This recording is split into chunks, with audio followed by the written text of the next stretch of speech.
Hello guys, आज पढ़ते हैं स्टैंडर्ड 8 जीबीएसई सेमेस्टर 2 की एसएस की lesson number 2 environmental pollution. Development is the rights of a human being. It means wherever and in a whatever field there is a scope of development, a man has rights to progress. Development her human का एक rights है, कोई भी field में हो या फिर किसी भी हालात में एक इंसान को प्रोग्रेस करने का हक है. Post-industrial revolutions, the scientific discovery have opened up the vast opportunity for the technological advancement and development. जिस हिसाब से इंडस्ट्रियल में जो भी रिवॉल्यूशंस हुए हैं, जो भी तरक्की हुई है, साइंटिफिक जो डिस्कवरी हुई है, जो हम लोगों ने चीज़ें ढूंढी है, उसकी वजह से हमारा टेक्नोलॉजिकल एडवांसमेंट आ गया है और हमारा डेवलपमेंट बहुत ज़्यादा हुआ है. This development has lead to the ample change in the human life. इसकी वजह से ह्यूमन लाइफ के अंदर क्वालिटी के अंदर, वे ऑफ लिविंग के अंदर बहुत ज़्यादा बदलाव आया है. Technological advancement has given a bend to the creativity in such a way that the productions techniques was simplified. Production technology के अंदर भी इतने सारे चेंजेस आए ताकि जो प्रोडक्ट बनाते थे इतनी कॉम्प्लेक्स तरीके से, वो भी सिंपल वे में बनने लगी है. Electricity, railway, telephone, vehicles, industries, electronic media, ये कुछ इंपॉर्टेंट कैरेक्टरिस्टिक्स है जो स्टोरी की डेवलपमेंट के लिए है. ठीक है, और ये सब चीज़ें ओवर पीरियड ऑफ टाइम हुई. जैसे ही टेक्नोलॉजिकल एडवांसमेंट हुए, ये सारी चीज़ों में भी बदलाव आया. जैसे कि इलेक्ट्रिसिटी और ज़्यादा पावरफुल होने लगी, रेलवे आने लगी, टेलीफोन होने लगा, फिर व्हीकल आने लगी, इंडस्ट्रीज़ होने लगी, एस्टैब्लिश होने लगी, एंड इलेक्ट्रिकल मीडिया आ गया. Due to the unlimited use of nature resources, water, air and the nature vegetation has become impure. इतना ज़्यादा नेचर यूज़ जो हम लोग बिना परवाह किए यूज़ करे जा रहे हैं, इसकी वजह से नेचर वेजिटेशंस इम्प्योर होने लगा है, अपवित्र होने लगा है, ख़राब होने लगा है. Pollution has become wide spread, और पोल्यूशन हर एरिया में होने लगा है.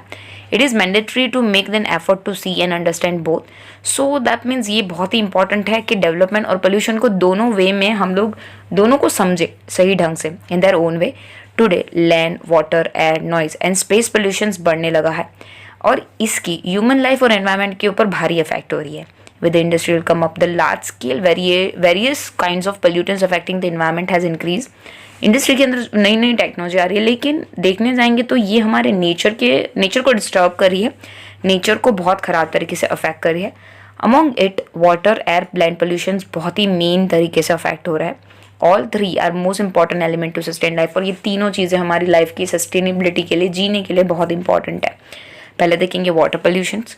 Industry require a water and this process while the product is being manufactured, this water become polluted and consider it to be useful. It is drains into the river, open canal और open ground.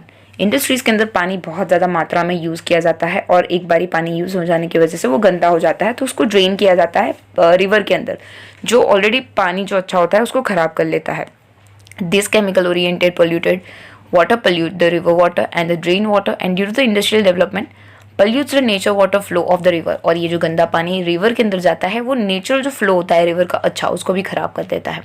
Above all, water drains and open ground gradually get absorbed inside a polluted ground water too.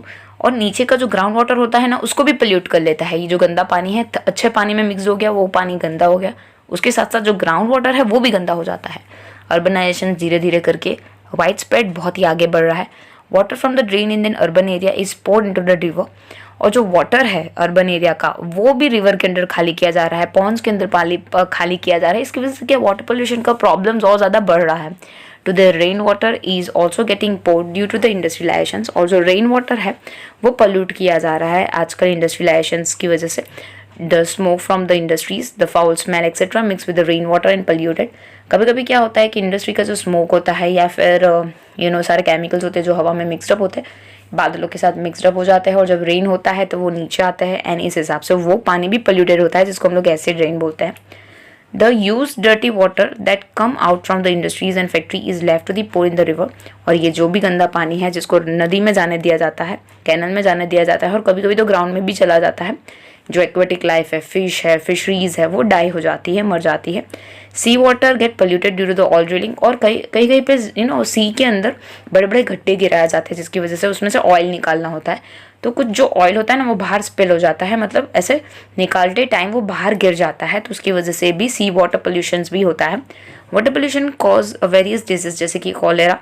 इसके कौन से disease होते हैं उसके बारे में बात की गई है. That is cholera, jaundice, vomiting and loose motion. That is why the people have to carry their own water bottle with them while traveling or to office. Office जाने के टाइम या ट्रैवलिंग करने के टाइम उनको अपना पानी साथ में कैरी करके जाना चाहिए, क्योंकि बाकी जगह पे तो पोल्यूटेड पानी होगा. स्कूल जा रहे हैं बच्चे वो भी अपनी बोतल के साथ जाए, क्योंकि कैसा पानी आ रहा है किसी को कुछ नहीं पता है। Many of our river have become like a drain.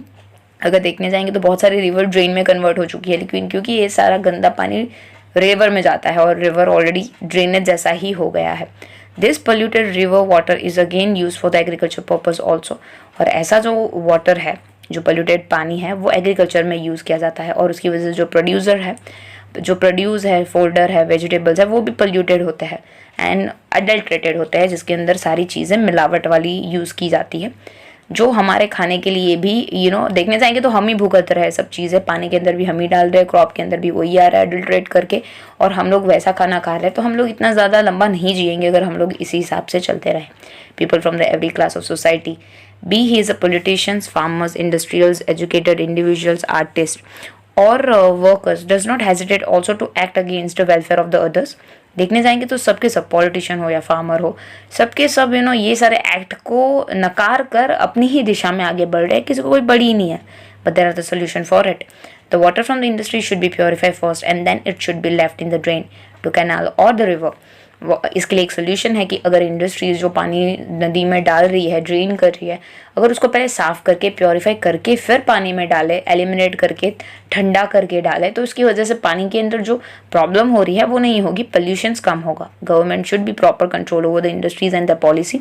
Government strictly अगर ये पॉलिसीज फॉलो करवाए, अगर ये कंट्रोल करवाए इंडस्ट्रीज को, तो this can be possible. We should use the water in the optimum use, और हम लोग को पानी ऑप्टिमम वे में यूज़ करना चाहिए। ठीक है।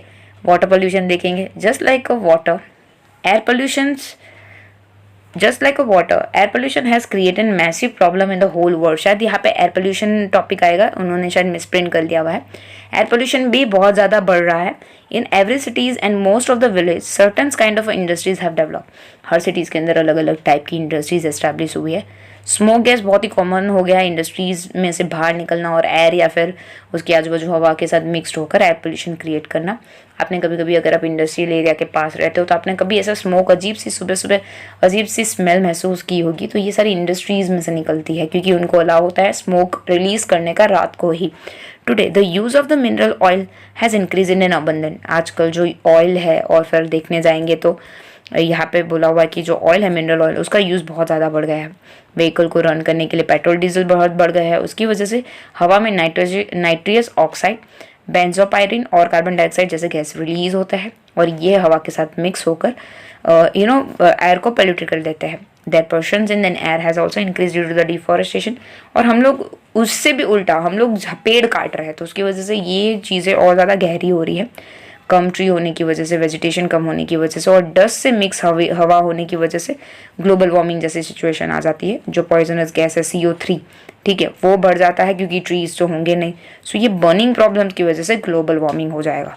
Air pollution cause a various disease, जैसे कि अस्थमा, लंग प्रॉब्लम, नोशिया, ये सब डिजीज होने लगेंगे, और डस्टी एयर की वजह से कोल्ड, कफ, स्नीज ये कॉमन हो जाएगा। There have been instances of a people dying due to the suffocation arising of the degree pollution। आपने बहुत बारी सुना भी होगा कि पोल्यूशन की वजह से, सफोकेशन के मारे, दम घुटने की वजह से इंसान मर गए। The of hotness in an atmosphere has increase due to the pollutions. और जो एटमोसफियर के अंदर जो हॉटनेस है वो बढ़ने की वजह से पोल्यूशन भी बढ़ जाता है। पोल्यूशन की वजह से एक्चुअली ये हॉटनेस बढ़ती है, क्योंकि बहुत ज़्यादा कार्बन डाइऑक्साइड इकट्ठा हो जाता है, तो उसकी वजह से क्या हो जाता है कि पोल्यूशन बहुत ज़्यादा बढ़ जाता है और हॉटनेस और ज़्यादा इंक्रीज होने लगती है। गर्मी के सीज़न में और ज़्यादा गर्मी लगती है। Many a time this poisonous gases mix with the clouds and bring the acid rains. और ये ऐसे पॉइजनस गैस है, वो क्लाउड्स के साथ मिक्स होकर एसिड रेन क्रिएट करते हैं। It is very harmful for the animal and the nature vegetation. और ये बहुत ही हार्मफुल होते हैं एनिमल और नेचर वेजिटेशन के लिए। टू प्रिवेंट एयर पोल्यूशंस को प्रिवेंट करने के लिए it is necessaries to make a certain rule for the industries and implement them strictly. Government को एयर पोल्यूशन कंट्रोल करने के लिए इंडस्ट्रीज़ के ऊपर कुछ स्ट्रिक्टली पॉलिसीज़ डालनी चाहिए, रूल्स डालने चाहिए, ताकि पोल्यूशंस कंट्रोल में आ पाए। Such equipment should be develop which help in the proper proportion of emissions of the smoke और द पॉइजनस गैस। और इक्विपमेंट ऐसे डेवलप करने चाहिए ताकि जो एमिशन है स्मोक या गैस का, वो फिल्टर होके बाहर आए। Environment awareness campaign should be organise. और जो एनवायरमेंटल अवेयरनेस कैंपेन है वो ऑर्गेनाइज करना चाहिए, वो क्रिएट करना चाहिए। Industrial firm which do not form a norm should be punish strictly. और जो भी इंडस्ट्रियल फर्म है या इंडस्ट्रीज है ये फॉलो नहीं कर रही है, उन्हें पनिशमेंट मिलनी चाहिए। And they should be shut down, उनको बंद कर देना चाहिए. One should use a petrol diesel in the optimum manner. बहुत ज़्यादा ज़रूर हो तो ही पेट्रोल डीजल यूज़ कीजिए. इसकी जगह पे CNG एंड PNG जैसे ग्रेट एक्सटेंट यूज़ होने वाले पोल्यूशन फ्री फ्यूल का इस्तेमाल कीजिए. Strict implementation of PVC in vehicle should be implemented.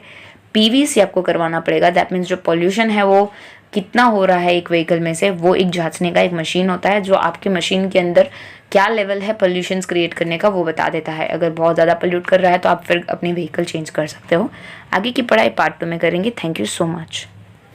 अभी तक आपने हमारी चैनल को सब्सक्राइब नहीं किया है तो सब्सक्राइब आइकन को क्लिक करके सब्सक्राइब कर दीजिए. कमेंट में ज़रूर बताइए वीडियो आपको कैसी लगी और लाइक करना मत भूलिएगा. Thank you so much.